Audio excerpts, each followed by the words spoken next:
tudi veliko ljudi rekli, da bi radi poslušali o njej, ne? Se pravi, kratica je DeFi, DeFi, tako da bom jaz kar Petru prepustil, da mogoče pove, kaj to je, pa tako, kako vidiš v prihodnosti to. Ok, torej DeFi, Decentralized Finance. Ne. Torej, v financah se dogaja zelo veliko različnih tipov transakcij, ne, ki pač vključujejo ali spremembo lastništva nekega inštrumenta, ali izdaja dolžniških papirjev, ne, ali špekulativni papirji, kot so, ne vem, terminske pogodbe, opcije. Ne. No, ideja DeFi je prestaviti to na blockchain. Ne. Torej, v svetu klasičnih financ imaš ti ponavadi zmer neko centralizirano borzo, kjer se ves trg dobi in reče, jaz sem pripravljen toliko ponuditi za to, jaz sem pa po tej ceni pripravljen kupiti. Ne? In pač na tej borzi se dogaja izmenjava. Ne? No, zdaj pa ideja, a bi lahko ta proces prestavili na blockchain. Ne?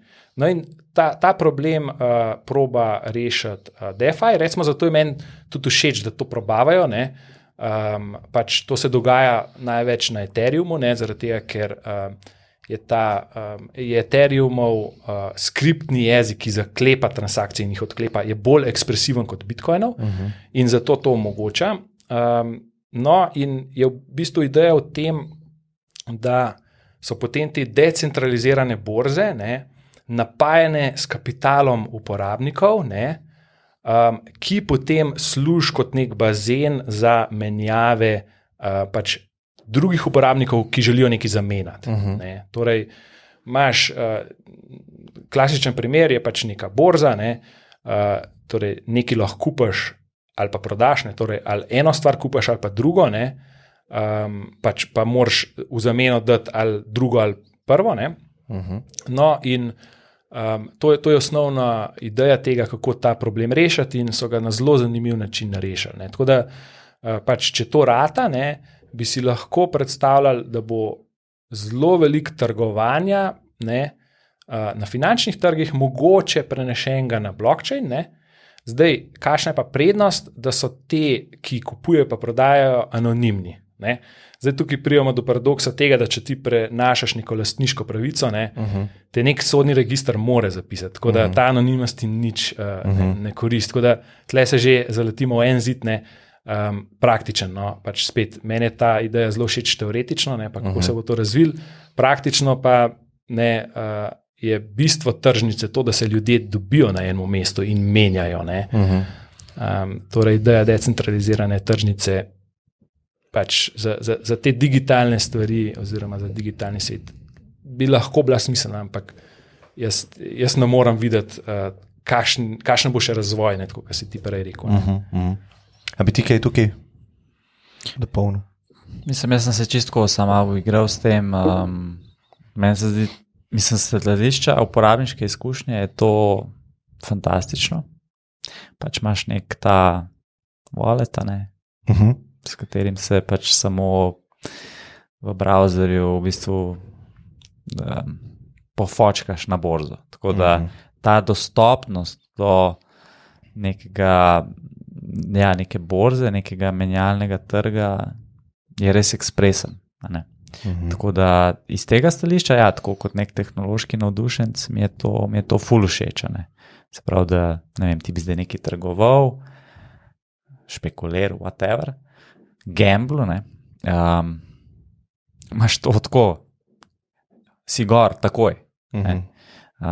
Kaj vemo, da ne vem, veš, trgovati na newyorški borzi ne moreš kar tako. Ne. Tako da glede tega mi je to ful všečno. Bi pa pač rekel, da DeFi, ne, sama ta kratica, to je Bitcoin. Decentralized Finance. Mislim, zdaj tukaj sem jaz mogoče pol hotel nadgraditi to, ker večina ljudi slišala, da se to dogaja na Ethereumu, ne, ampak tudi Bitcoin rešuje ta problem. Ampak mogoče malo na drugačen način. In zdaj posodobitve, ki so se tudi raven zdaj vključile v zadnjo različico Bitcoin Core, ne bodo, ko bodo aktivirane, omogočale to. Torej, da boš ti v bistvu, prej smo tudi govorili o izmenjavi nekih podpisov, brez da bi šli na blockchain. No, dosti podoben se tehnično, kriptografsko lahko reši ta problem. Torej, pač dva stavita, pa to stavo objavita na blockchain in potem, ko se nek dogodek zgodi, pač neka tretja oseba, tukaj pa rabimo zdaj arbitra, pač pove, ali pa več teh tretjih oseb pove, kakšen je bo rezultat in potem one dva dobita pač tisto, kar ima je zasluženo, glede na pravila, ki ste se jih prej dogovorili. Tako da tudi Bitcoin želi v bistvu na zelo konzervativen način rešiti to. In zdaj jaz vidim pač ful velik plus v tem, pač, da tudi te finančni inštrumenti, ki se jih zdaj uporablja za gamblanje, niso bili v štartu izumljeni za gamblanje. Ampak v bistvu, ne vem, kaj je slovenska beseda, ampak recimo temu za hedžanje. Torej, za to, da smo izničili recimo valutno tveganje, pa neko drugo tveganje. Neko zavarovanje. Tako, No, in uporaba tega bi bila pa kar zelo dobra na Bitcoinu. Tako da čist konkreten primer, recimo, da vi imate Bitcoine in jih nočete prodati na borzi, hočete iti pa v evro oziroma dolar. Z nekom lahko sklenete na Bitcoin omrežju stavo, zdaj verjetno v nek naslov zaklenete Bitcoine, ki bodo na razpolago tismu, ki zmaga to stavo, ampak v končni fazi ti rabiš na drugi strani borzo, ki bo vzela to stavo, pač pa ti, zdaj a borza na drugi strani najde koga, ki bo nasproti stave, je čisto vse, ampak ti hočeš kupiti neko zavarovanje, recimo, če bo cena Bitcoina v evrih padla, da boš imel pa kar naenkrat več Bitcoinov, kar pomeni, da nominalno boš imel skozi isto evro. Tako da to pa pomeni, da v bistvu ne boš rabo iti na borzo nikoli.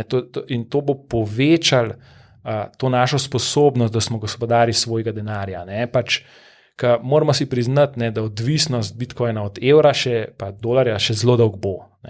Ja, seveda.